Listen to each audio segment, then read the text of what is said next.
Ang init, mga inaanak, summer na talaga. Pansin nyo, wala tayo sa kusina ngayon. Ang ganda ng lighting, talagang walang tatalo sa natural light. Tayo ay nasa labas para makapag-chillax naman tayo ng konti. Di ba? Di ba? Tama! Sabi niyo sa labas. Oh, nasan ba tayo? Sir, ba't labas lang ng bakuran lang?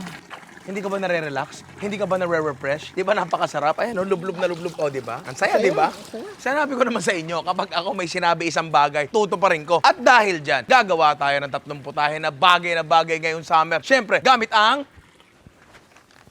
Lady's Choice Flavored Mayonnaise. Meron tayo ditong roasted garlic mayo, spicy mayo, at cheddar cheese mayo. Kaya ikaw, chill ka lang dyan. Mag-enjoy ka lang. Mag-relax ka lang. Huwag ka na magreklamo. Simulan na natin to. Kita nyo naman, nakaset up ang ihawan natin. Ang ihawan, tsaka swimming, parang ano yun shampoo at conditioner yan. Hindi pwedeng isa lang. Hindi ka pwedeng mag-swimming na walang ihaw at mag-ihaw na walang swimming. Pwede naman siguro. Hindi pwede! Hindi pwede. Makinig ka sa akin. Hindi pwede. Kutsara tinidor.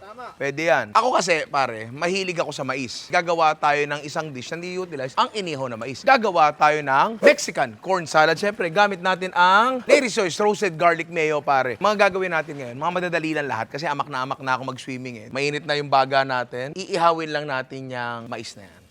Kung tutuusin, ginawa ko na dati to sa isang swimming. Nakabili na ako ng mais na nakakulo. Yung meron pinapakulo ang timbang bakal. Yun nasa kalye. Tapos inihaw ko siya. Pwede rin naman siya. Pwede rin talaga. Kung dugas na dugas ka na, i-blowtorch mo na lang. Pero sayang naman, di ba? Pero kasi, sa napansin ko, mas matamis at mas malasa kapag mula hilaw, tsaka mo inihaw kasi hindi kumakatas yung lasa ng mais sa tubig. Anyway, pagka ihaw kasi niya mais na yan, isasalad na lang natin yan eh. So habang ginagawa natin yan, habang iniihaw natin yan, pwede natin gawin yung ibang ingredients. Madali lang talaga to, pare. Sibuyas na pula, pwedeng puti rin, pero kasi pag salad, kailangan makulay, di ba? Iwain lang natin na parang pang sisig. Pwede rin na mahaba-haba. Yan. Gaya natin dyan. Ngayon, maraming tao ayaw ng wansoy. Palisin nyo. Hindi pwede yun. Kasi isa yun sa may na magpapalasa talaga nito. Sariwang bawang na nakachop. Kung gusto nyo lang, pwede nyo lagyan ng no pipi. Yes, Pipi! Tanggalin lang natin yung obots. Hiwain lang natin ng ganto para medyo sinliliit din nung mais. Tapos kapag nandiyan si Alvin, liitan nyo pa talaga. Yun. Tutusin, wala naman talaga nito sa recipe. Gusto ko lang bad tripin si Alvin. Hop, lagay mo na dyan. Yan, ayan na. Medyo nagkakaroon na ng pangyayari. May nangyayari na. Huwag tayo ng jalapeno. Kung masyado marami, baka umiyak si George. Tapos para hindi mapili, pinuhin nyo rin. Kumain ka ba jalapeno? Pag nandyan na. Pag nandyan na. Whoop. Ngayon, nag-chop lang ako dito ng spring onions. So, makikita nyo sa ingredients natin, talagang ang ganda ng mga ingredients, yung mga fresh na fresh. So, ngayon, halos okay na yan. Ang ganda. Camera tututok mo dito. Hoy! Pwede na yan, sir? Hoy! Sir! Kaya yung camera to natin hindi gumagalaw. Trabaho! Roll na tayo, sir. Yan. Trabaho muna. Pero, amuyin mo muna. Sarap. Ang tamis ng amoy, ano? Sige na, mag-camera ka na ulit. So ngayon, tatabasin na natin yung laman nito tulad ng ginagawa ni Cesar Montano sa pelikulang Mananabas. Yan. Dahan-dahan lang. Teka lang. Kahit hindi sobrang ganda ng pagkakahiwa nyo, ano naman to, salad naman to, pare. Ngayon, pag ikaw yung kusinero, sa'yo yan. Iba, no? Iba ang lasa talaga ng inihaw na mais, kahit sa pinakulo ang mais. Siguro nga kasi, hindi kumakata sa sa tubig yung yung lasa, nananatili sa mais. Punta sa tubig. Oo. Yun. Gawin natin yan dyan. Yan. Hop. Hop. Titimplahan na lang natin yan, par. Meron tayong lime dito, pwede rin naman lemon, kahit walang Kalamansi. tequila. Kalamansi pwede. Pwede rin naman siguro yun. Wala siguro masama doon. Any citrus na prutas na maasim siguro. Kapag naloko kayo nagtitinda ng dalandan, sabi matamis daw, pwede na rin siguro yun. Ano yan, pre? Common life experience yun. Matamis yan, matamis yan. Pagkakain mo, napangiwi ko. Yan. Hop. Yan. Sir! Pampaputi! Oo, pampaputi yan. Ito para lang mas ma-accentuate yung yung lasa ng ihaw, smoked paprika. Asin. Yan. Paminta. Tapos, meron sila specific na kesong nilalagay doon, mga Mexican cheese na ganyan. Yung nilalagay din sa elote. Alam mo yun, yung mais ni Nacho Libre. Pero pwede naman tayong gumamit ng feta cheese. Muna natin. Alam mo, isa sa paborito keso ko to. Tapos, syempre, pinaka magbabind sa kanila together. Kasi sabi ko nga, ang collection ng ingredients, hindi yan dish. Kailangan ng something that binds them all together. Kailangan natin ng Lady's Choice Roasted Garlic Mayo, pare. Yan natin dyan. Yun. Yan ang sinasabi ko. Sinabi ko yan? Yeah. Saluin lang natin yan. Aw! Tingnan mo, napaka-press. Plating. Ay, titingnan mo pa lang para napakasarap na. Mas konti lang sa taas. Pre, napakadali at napakaganda. At eto na nga pare, ang ating Mexican corn salad. Naginamitan natin ng Lady's Choice Roasted Garlic Mayo. Mukha naman talaga napakasarap. Pero paano natin malalaman kung masarap yan? Tingnan natin yan, Jero, pero sa muna, konti lang. O, teka lang. Magsuslow mo pa, sir. Magsuslow mo pa.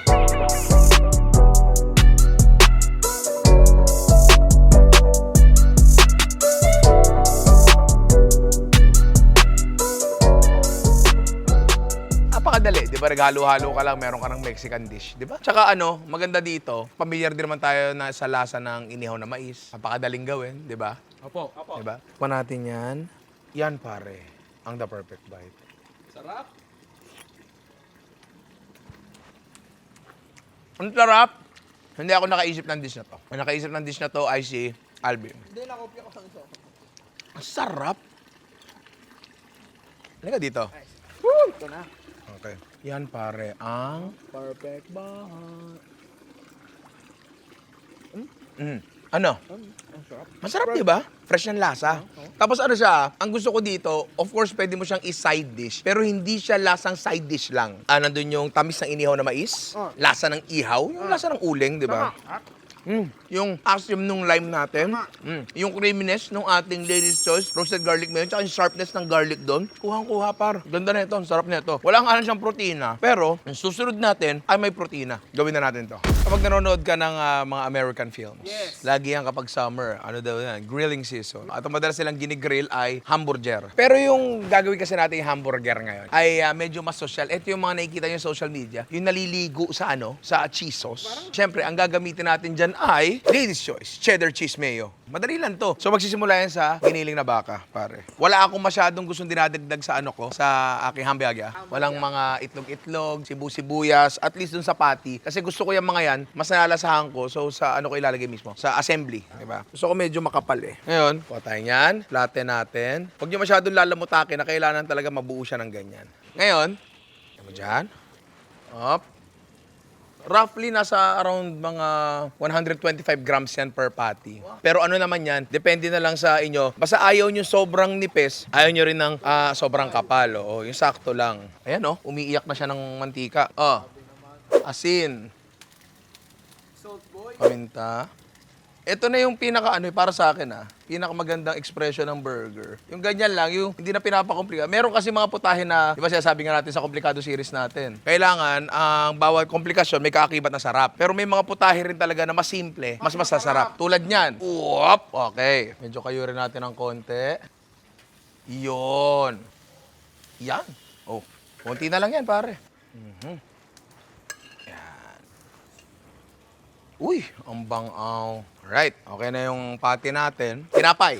Pare. Tinapay, pwede kayong bumili na lang kung saan. Pero pinili namin dito ay brioche bun. Masarap to eh. Pero minsan kung ano na lang available di ba? Minsan ka, tasty na lang eh. Dati ginagawa ko pati kasi ang ganda i-post sa Instagram nung may burger face ako.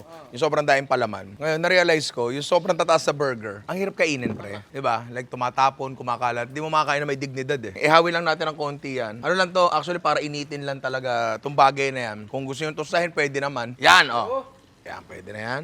Ito, Ayan, maganda, di ba? Ngayon, gagawa na rin tayo ng yung cheese sauce na sinasabi ko. Simple lang din naman tong bagay na to. O, kakawali. Pwede sa kalan, may nakahanda kami kalan dito actually.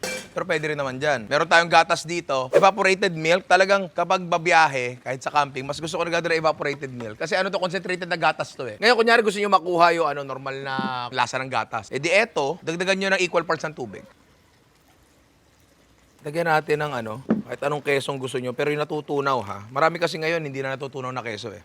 Up, lagyan mo dyan. Konti pa. Ayan, tutunawin na lang natin yan, pare. Oh, Jesus, pare. Sobrang dali, di ba? Tabi na natin yan. Tapos sinalang na rin pala namin yung aming sizzling plate. Actually, ano talaga to? Like, pang-upuan talaga to. Ang burger kasi, ginawa yan para portable kainin. Pero pag ginawa mo ganitong format, hindi na. So talagang uupuan nyo to. Sa restaurant sineserve tong bagay na to. Ngayon, buuin na natin ang ating burger. Tinapay, Lady's Choice, cheddar cheese mayo, pare. Hindi ko na ito lalagyan ng sliced cheese. Kasi pauulan natin ang keso to eh. Gusto ko ito gagamitin. Lady's Choice, cheddar cheese mayo. Tikman ko muna. Andun yung queso-ness, andun yung mayonnaise. Ang ganda na. Ang ganda nun, di ba? Nalagay natin yan dyan. Yung iba sa baba lang naglalagay. Ako, taas-baba. Yan, kalat natin yan. Ngayon, kung bakit dressing ang unang nilalagay sa baba, ito yung waterproofing natin. Etong idea na to ay ginagamit lang sa traditional na burger. Pero kasi, bali wala naman yung waterproofing natin dito. Kasi sasabuan natin to ng keso. Next na ilalagay natin ay lettuce. Ngayon, etong lettuce ay another layer of, waterproofing yan. Pag nilagay mo yan dyan, hindi rin yan uusod-usod. Kasi nakadikit na yan gamit ng ating Lady's Choice cheddar cheese mayo. Oo. Ngayon, ano pa ba masarap ilagay dyan? Pickles. Yan, ipisal lang natin. 3 piraso per burger. Kasi kapag sumobra to, may tendency siya ma-overpower yung buong dish eh. Gusto yung sibuyas? Mo ay mayonnaise. Ayan, manipis lang daw, sabi ni Alvin. Yan. Yan. Ito weird to Pero hindi ako masyadong fan ng kamatis sa burger. Kasi yun yung nagpapadula sa burger eh. Yun yung kapag ginawa mo siya, pag binuo mo siyang ganyan, tapos kinagat mo, sa kanya nagmumula yung dulas eh. 'Di ba? Kaya naglalaglagan. Garon din ang pipino. Sa experience ko lang naman yun. Pwede mo pa rin ilagay taste-wise, pero lalo na kung hindi mo i-overstack yung burger mo, pwede pa rin naman. Pero yun nga, yun yung mga considerations ko. Maniwala kayo, pre. Oh, burger patty. Lagyan natin Yan. ng Lady's Choice cheddar cheese mayonnaise. Di ba man? Yan. Ito nga yung pangkakalat ko dyan. Nadikit Hop. din, no? Oo, nadikit din. Oh, pre, tira mo. Ganyan ang itsura ng burger kapag ginugel mo. Pwede mo na i-serve yan as is. Pero hindi pa tayo tapos, pare. Hindi pa? Hindi pa. Naisip ko lang, no? Ininit ko yung keso natin eh. Ba't hindi ko lagyan ng Lady's Choice cheddar cheese mayo, di ba? Tama. Ayan. Okay, kunin natin yung ating sizzling plate. Kailangan to hindi sobrang init hindi yung init na tulad ng sa sisig. Kasi masusunog yung keso natin. Yan yung napapanood ko eh. Yan. Kuha kayo ng isa. Yan. Oh, tapos, ganyan. Ganyan. Ganyan yun. At eto na, pare, ang ating sizzling cheesy burger. Na mas pinasarap gamit ng Lady's Choice cheddar cheese mayo. At mukha naman talagang napakasarap. Pero paano natin malalaman kung masarap yan natin? Tikman na natin yan. Pero Jerome, huwag mo na islam mo. Slow mo.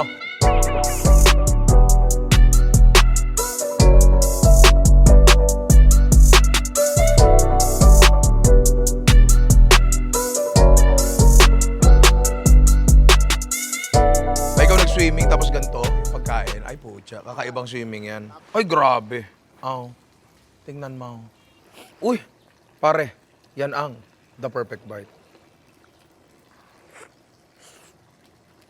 Ayun na. Sir, wala kang mapupuntahan. Dito ka lang, sir. Parang napakatagal na nang huling kumain ako ng legit na burger. Hindi fast food burger. Alam mo yun?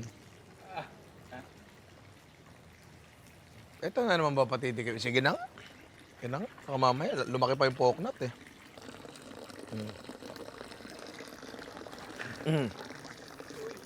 Oh. Ang sarap ng karne, bra. Oo. Sobrang sarap naglawa ka, oh. Oh. Ako din. Oh. Oh. Ako din, sir. Ikaw rin, dalawa pa kayo. Sabay pa kayo. Oo nga. Oh, di ba? Ganda ng consistency ng mayo natin, pare. Hindi sobrang thick, hindi rin matubig. Saktong-sakto lang. Ang cheese ay bagay sa burger. Tama. Ang mayo ay bagay sa burger. Tama. Kaya nga may cheeseburger eh. Ano mangyari pag pinagsama mo yung dalawa? Boom!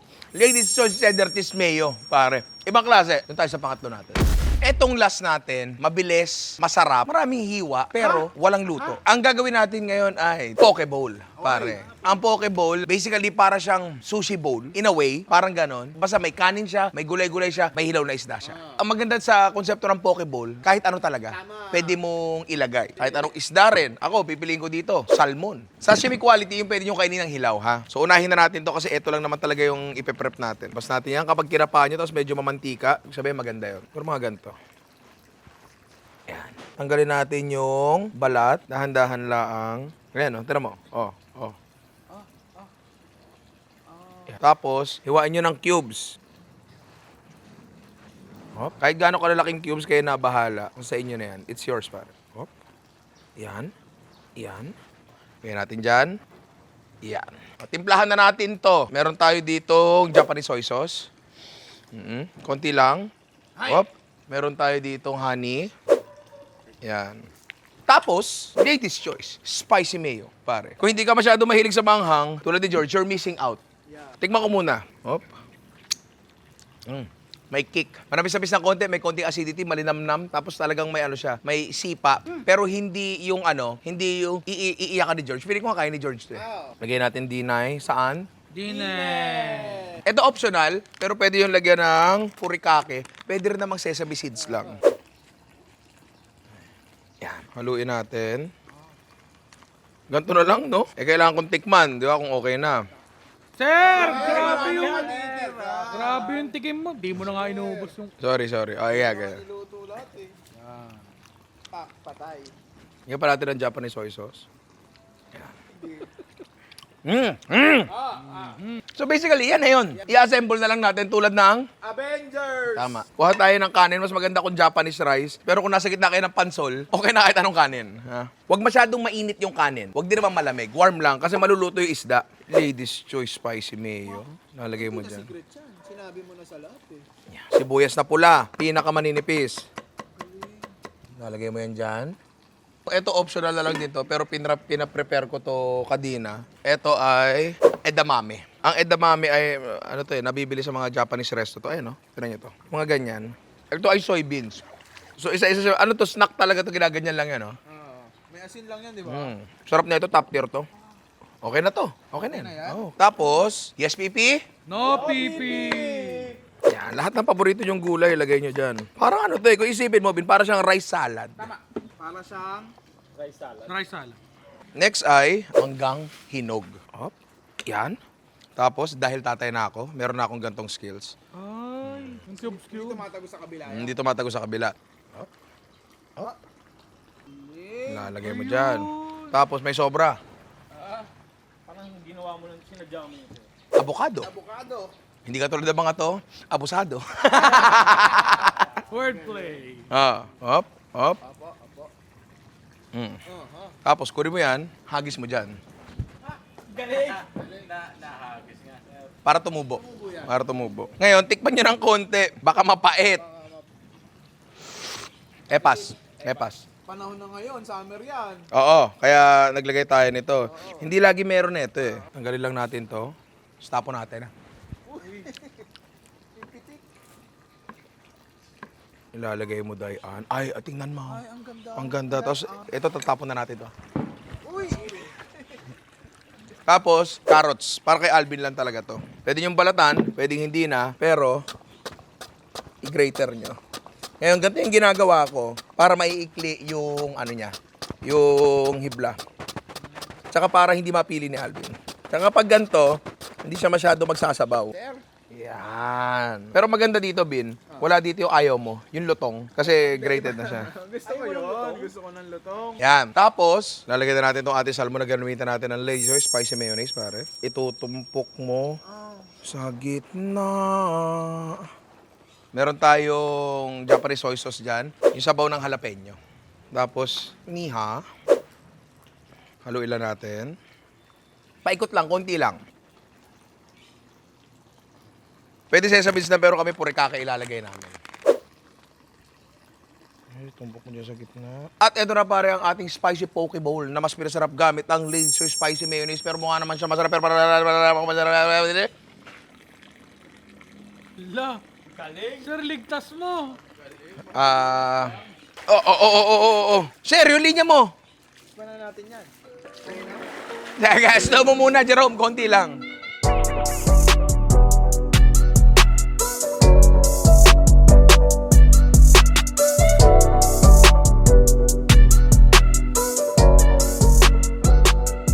Itsura pa lang. Parang napaka-social at napaka-healthy na. Tsaka maganda rin talaga dito, ang niluto lang natin edamame, nasa totoo lang may nabibili naman yan na frozen. Yung luto naman yan pre, sabi ko kay Amity, lagay mo sa tubig, pakuluan mo, pag kumulo, takpan mo, patay na apoy. Ganun lang talaga. Pwede mo i-steam lang yan, pero pwede rin namang wala na yan, di ba? Ngayon, ang maganda dito, pero subo, iba-iba. Pwedeng ito lang, pwedeng may mangga, pwedeng lahat, pwede mo i-perfect bite. Ako, gagawa ako ng sarili kong perfect bite. So, kuha tayo ng ating salmon na merong Lady's Choice Spicy Mayo. Lagyan natin ng mangga. Lagyan natin ng avocado. Yan. Lagyan natin pipino. Lagyan natin edamame. Lagyan natin sibuyas. Lagyan natin carrots. Lahat pa rin nilagay ko. Yun yung perfect bite para sa akin eh.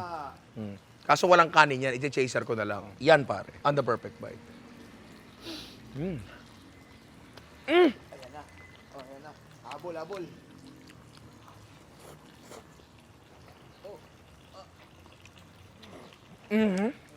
Sobrang sarap, nakakagigil. Sir, pwede ba haluin sabay-sabay? Hindi ko masasuggest na gawin mo yon kasi magiging buong dish pare-parehas na ng bawat subo. Eh, idea nga nito, bawat subo iba-iba. Iba-iba ang subo. Oo.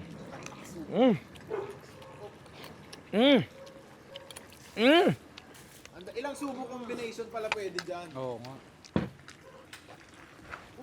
Uy, grabe yun. Ang sarap. Hoy, halika nga dito. Nakakadalawa na to eh. Halika dito. Hindi siya sobrang anghang. Saktong-sakto lang. Pag kaya ni George, kaya nyo. Masarap. Sarap. Nangaagaw. Yung anghang, kamusta? Tamang-tama. Pare, legit ha. Sarap na itong bagay na to. Yung Lady's Choice Spicy Mayo natin, pare, sobrang balanse. Hindi sobrang alat, hindi sobrang asim. Balanse, pare. Hindi nakakaumay. Pwede nyo express yung creativity nyo dito, pero ang bagay na hindi pwedeng mawala ay syempre, yung ating Lady's Choice Spicy Mayo, pare. Ay, ang sarap ng bakasyon ko. Sir! Eto, mukhang nag-enjoy din, oh. Sarap. Sarap, di ba? Kayo, kamusta bakasyon nyo? Ito na yun, sir. Di man lang tayo talaga lumabas. Lumabas tayo. Andun tayo kanina. Nasaan tayo ngayon? Nandito. Yun ang loob. Eto ang labas. Nagsinungaling ba ako? Ito pinakain na nga't lahat eh. Di ba? Ano, hindi pa rin okay sa'yo to? Hindi, sige sir, opo. Masarap naman yung mga kinain. Siyempre, masarap talaga yan. Tsaka bukod sa masarap, saksakan ng dali. And siyempre, ang nagpasarap talaga dyan ay ang ating Lady's Choice Flavored Mayonnaise. Meron tayo Lady's Choice Roasted Garlic Mayo, Lady's Choice Cheddar Cheese Mayo, and Lady's Choice Spicy Mayo. Kumpletuhin nyo yung tatlong yan. Kapag nakumpleto nyo yung tatlong yan, ang dami nyo nang pwedeng gawin sa inyo, di ba? Isa pang maganda dyan. Nyari, meron kang typical na sandwich na ginagawa lang, pambaon sa umaga. Iba-ibahin mo, gulatin mo yung 5 years old mong anak, lagyan mo ng Lady's Choice Spicy Mayo, di ba? Maiba man lang, di ba? Try nyo yung mga dishes na ginawa natin kasi nakita nyo naman, sobrang basic lang. Tapos bago sa mata, bago sa panlasa. Tsaka sobrang convenient kasi ang Lady's Choice Flavored Mayonnaise ay available na sa supermarket na pinakamalapit sa'yo, pare. Kaya mga inaanak, make every bite deliciously yours with Lady's Choice Mayo, pare. O tara, swimming na uli. Oh. Oy! Ako naman. Oy! Sir, yung mic ka, teka lang. Bakit? Waterproof yan. Sir! Oy! Sir! Tara na, sir! Hala! Sir, tama! Sir, water...